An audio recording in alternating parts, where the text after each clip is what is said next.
नमस्कार दोस्तों। वैश्विक स्तर पर दोस्तों भारत को घेरने की बड़ी प्रचंड तैयारियां चल रही हैं।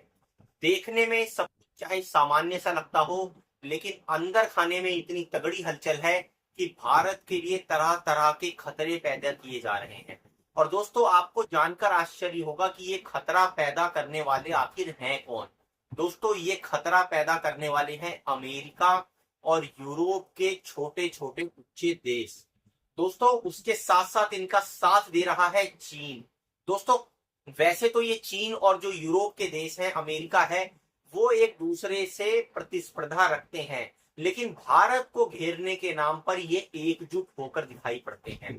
और दोस्तों उसका हमने सबसे पहला उदाहरण देखा है कि जब पाकिस्तान और भारत का युद्ध हुआ तो किस तरह से पाकिस्तान के ऊपर जो है अमेरिका का प्रेम टूट के पड़ा, और किस तरह से अमेरिका ने जो है पाकिस्तान के लिए अपने प्रेम को दिखाया, उसको एक महान देश बताया, और भारत की आपत्तियों को दरकिनार करते हुए भी अमेरिका ने पाकिस्तान को लगातार हथियार दिए हैं, तकनीकी उपलब्ध कराई है। यहां तक कि कुछ खबरें तो इस तरह की भी आई थी कि अमेरिका की एक कंपनी ने पाकिस्तान को बाकायदा सैटेलाइट इमेज भी प्रोवाइड कराई है कि कहां पर, किस लोकेशन पर भारत के क्या हथियार हैं, क्या गैदरिंग है, जिससे पाकिस्तान को बहुत हद तक हमले करने में मदद मिली। दोस्तों उसके बाद सबसे बड़ा जो इसमें ड्रामा पैदा करने वाला है वो है सीआईए। दोस्तों सीआईए लगातार पाकिस्तान के साथ साथ और जो भारत के दूसरे पड़ोसी देश हैं वहां पर सक्रिय रहता है। और ये इतनी बदमाश एजेंसी है दोस्तों कि अभी आप इसके कारनामे सुनेंगे तो आप चौंक के रह जाएंगे। इंदिरा गांधी के समय में भी ऐसा माना जाता है कि यही सीआईए था जिसने जो है इंदिरा गांधी की सरकार को पलटने की कोशिश की थी। उस समय पर ऐसा बताया जाता है कि इंदिरा गांधी ने इमरजेंसी लगाई और आपातकाल का ढिंढोरा और ढोलक आप देखते हैं कि आज तक पीटा जाता है। दोस्तों उसके बाद जो है चीन है। दोस्तों चीन बिल्कुल प्रचंड होकर खुलकर आप देखिए कि तैयार बैठा है भारत से लड़ने के लिए। एक तरफ तो जहां उसके पास आधुनिक 6th generation 5th generation fighter jet हैं, वहीं दूसरे तौर पर वो अपनी सैन्य ताकत भी लगातार बढ़ाता जा रहा है, अपनी नई नई खोजों और आविष्कारों से अपनी तकनीक को मजबूत कर रहा है, और धीरे धीरे धीरे भारत की जमीन कब्जाने के लिए जो है लगातार साजिशें और षड्यंत्र रच रहा है। किस तरह से हमने देखा गलवान में पैंगोंग झील के पास में लगातार भारतीय और चीनी सेनाएं आपस में एक दूसरे के सामने खड़ी हुई है। दोस्तों तीसरी सबसे बड़ी शैतानी साजिश दिखाई देती है बांग्लादेश में। दोस्तों बांग्लादेश में ये जो सत्ता परिवर्तन हुआ है शेख हसीना, और आप देखते हैं कि किस तरह से सरकार की उथल पुथल हुई, कैसे वहां पे जो है आंदोलन हुआ, इसमें बहुत बड़ा हाथ है सीआईए और यूरोपीय देशों का। दोस्तों कारण ये है कि ये यूरोपीय देश जब जब इनके ऊपर आर्थिक मंदी आती है तो ये भारत और ऐसे देशों को अपनी मंदी हटाने का जरिया बनाते हैं। आप कहेंगे कैसे? जब इनके ऊपर मंदी आती है, इन्होंने इतने हथियार बना लिए हैं, तो ये भारत जैसे देशों के सामने सुरक्षा संबंधी चैलेंजेस, चुनौतियां पैदा करते हैं। जब सुरक्षा संबंधी चुनौतियां पैदा करेंगे तो मजबूरी में अपने देश की सुरक्षा के लिए उन देशों को हथियार खरीदने पड़ेंगे। और हथियार फिर ये खरीदेंगे किससे?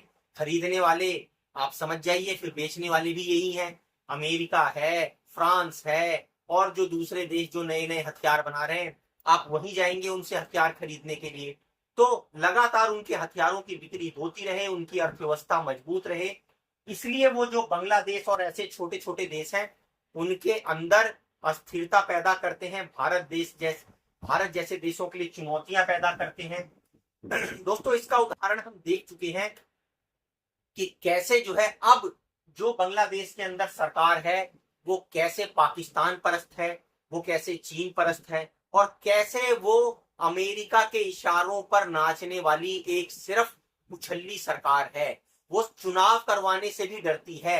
अगर वहां पर चुनाव हो जाएगा, यकीन मानिए, तो उनको ये डर है कि उनके पास सत्ता आएगी या सत्ता उनसे चली जाएगी, ये भी श्योर नहीं है। तो इस तरह के हालात हैं। दोस्तों दूसरी तरफ नेपाल है। दोस्तों भारत सरकार की, मैं ऐसा पर्सनली मानता हूं कि कुछ नैतिक खामियों की वजह से आज नेपाल जैसा जो हमारा देश, जो मित्र देश है, वो भी हमसे मुंह मोड़कर बैठा हुआ है और उसका फायदा चीन जैसे देश उठा रहे हैं। दोस्तों, हमेशा से रणनीतिक तौर पर नेपाल भारत के साथ रहा है और मजबूती के साथ जो है खड़ा रहा है, लेकिन कुछ रणनीतिक गलतियों की वजह से चाइना उसका फायदा उठा रहा है, लगातार निवेश कर रहा है नेपाल के अंदर। और अगर नेपाल के अंदर चीन का हस्तक्षेप बढ़ेगा तो वो भारत के लिए बहुत बड़ा खतरा पैदा करेगा। दोस्तों, फिर हम श्रीलंका का उदाहरण भी जानते हैं कि किस तरह से चाइना और आप देखिए अमेरिका के पंजे में आकर किस तरह से श्रीलंका जो है वो आर्थिक तौर पर दिवालिया हुआ।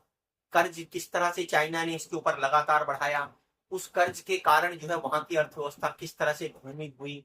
और दोस्तों, आप इसको ये मत समझिए कि सिर्फ ये चाइना और उसके साथ साथ जो है अमेरिका का खेल है। इसमें छोटे छोटे जो प्यांदे होते हैं जैसे पाकिस्तान, वो भी अस्थिरता पैदा करने में बढ़ चढ़कर भाग लेते हैं।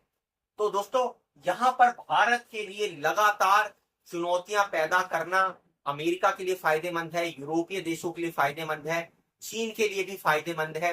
क्योंकि भारत जब अपनी सुरक्षा संबंधी जो है तैयारियों को मजबूत करेगा, अपना डिफेंस बजट बढ़ाएगा, तो हथियार किससे खरीदेगा? इन्हीं अमेरिका और यूरोप के देशों से। दोस्तों, आप कमेंट कर कर जरूर बताइए कि भारत को इस तरह की चुनौतियों से निपटने के लिए क्या तरीका अपनाना चाहिए। धन्यवाद।